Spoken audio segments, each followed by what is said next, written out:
Nainit ng kawa, ilagay lang yan para medyo ang ano mo dyan, para ano siya, parang Bisaya ba, parang native na manok, kaya ganun pagluto niya, patuyuin siya sa kawa. Parang native na manok, sinabaw na native na manok, ganyan.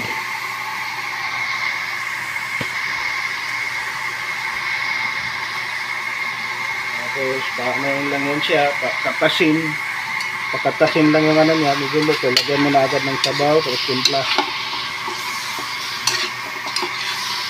Pakatasin lang yung ano niya bago mo lagyan ng sabaw. Ayan, pakatasin lang yan siya bago lagyan ng sabaw mamaya.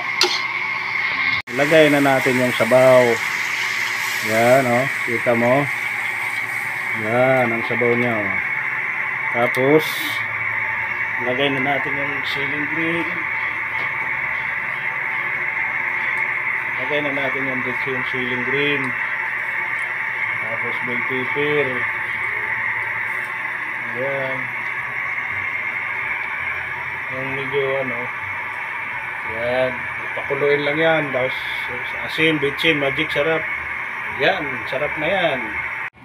Lagay na natin yung mga dahon. Ito, sarap kasi yung mga dahon pag lalo kangkong dito. Sarap yan. Ang tangkong. Bigay din kalusugan sa ano yan, katawan. Kangkong, pichay. Yan, pakuluan lang yan mamaya. Luto na. Maluto na yung mga dahon, okay na. It's time to hapunan. Sarap-sarap na yan mamaya. Sarap-sarap.